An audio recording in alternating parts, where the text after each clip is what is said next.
I'm Vanessa, the girl on a bike, and today I'm here with the Rabaconda tyre changer, and we are going to see how it stands up for getting that tyre changing down to near the 3 minute that the pros can do. Let's see what's in the box.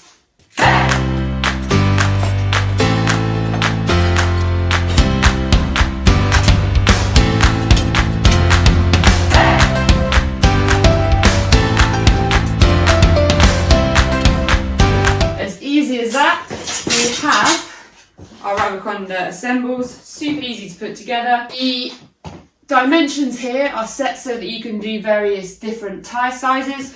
I'm going to be demonstrating on an 18-inch rear tyre, so I've already set my distances ready to go. Now we need a tyre.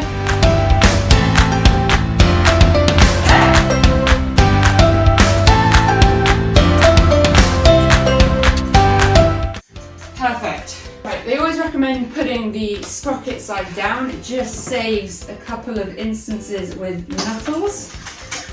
That slides on and sits nice and snug. First up, we've got to get the rim lock off. So on my Husky tyre, it's a 13mm, and I like using a ratchet spanner because it's so quick. It's recommended not to take the rim lock all the way off. Leave the rim lock just on the last little bit of thread. There's no need to take it off all the way, just stops it falling about. You want to position your rim lock the opposite side to your bead breaker, and we're going to start by getting some of our Rabaconda tyre levers in. These are very cleverly designed. You've got two different ends. One's for taking off the tyre, one is for putting it on. I'll explain the other end as we get to it, but for this side, taking it off, you always want to use the straight edge. It means that once you've got the tyre off, it's a nice, easy, straight bit of metal to pull out. You're less likely to get it trapped. It's also slightly stronger this way. The way I like to remember which way to use it is the curve goes away from the edge of the tyre. That would be around the tyre. We're going away to remove it. That's just my little thing. We're then going to be doing sort of a double motion together to get this on. Right on the end of the lever, so you've got the most leverage. You're going to pop it down and pop that lever in. We're going to keep going around. We want to use 4 of these and have them about 4 inches, 10 centimetres apart.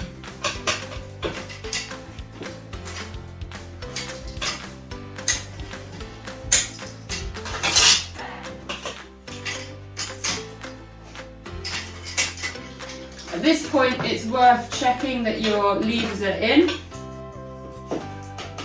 They can fall out, so just try and make sure they're engaged.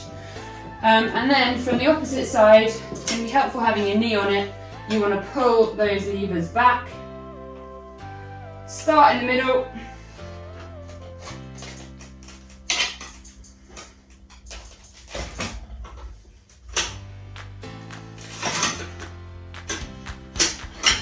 And then because your levers are straight edge in, they'll slide straight out, sew them away in their little holder. And at this point, we can flip the tyre. Whoop. And this is where the Rabaconda really starts to shine. Using the power of this leverage, we can push down.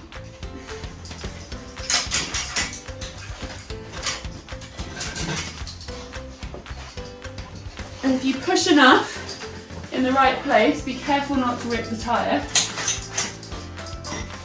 we can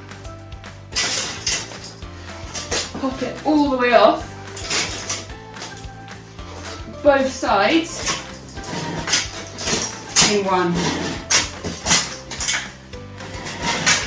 You're then going to get round to the rim lock, where we're going to slide the Rabaconda into its second setting, and then pop straight off the back of the rim lock. At this point, you can actually fit the next tyre without removing it, but because I'm going to use this tyre and put it back on for demonstration, we'll remove it. Okay.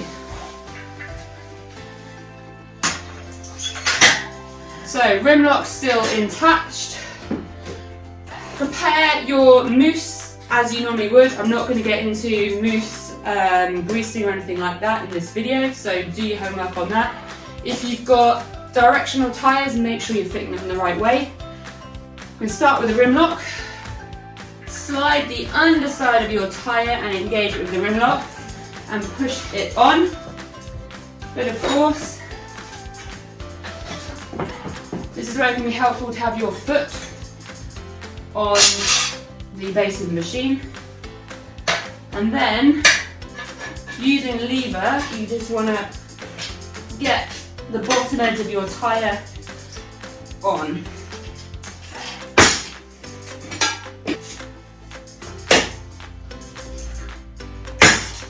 Like so. Once your tyre is on in the right position, you shouldn't be able to see any of your mousse around there, so make sure it's down. At this point, we're ready to start using our Rabaconda for its magic again. Position the rim lock directly under and insert your first tyre lever. Now for the tyre levers going back on, we want to have that curve going with the tyre. So you can see there, the curve goes around the tyre. That's just my way of remembering which way to use them. We're then going to want a couple of different tyre levers and we're going to work our way around. At the beginning, you can generally do slightly bigger chunks, and as you get around the tyre, you'll need to be a little bit less greedy with the amount of tyre. Once you get to the 3/4 point, get one of your tyre levers and shove it in the opposite way as if you were removing it, and then keep on going round. I'll explain that in a moment. And we're going to do the same with another tyre lever here. So it's almost at the 10 and 2 o'clock. What that does is helps us when we get to the rim lock by enabling us to keep this side of the tyre slightly lower into the tyre, which gives us a little bit more slack to get the rim lock in. So I'm going to keep going around. And you can see it's starting to do slightly smaller bites of tyre now. If you start to find that you can't get your next tyre lever in, edge back on the last one to release a little bit of tension, and then you should be able to get it in. We're now at the point where we've got our rim lock. What we're going to do is not walk into Rabaconda, so we can use a little bit of leverage.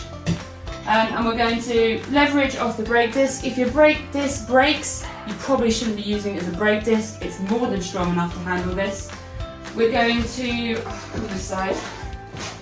We're going to put a little bit of leverage onto the rim lock to pop it in. Bearing in mind we've got some pressure on the other side, we are then going to use our rim breaker right on the edge and double action or pop straight in.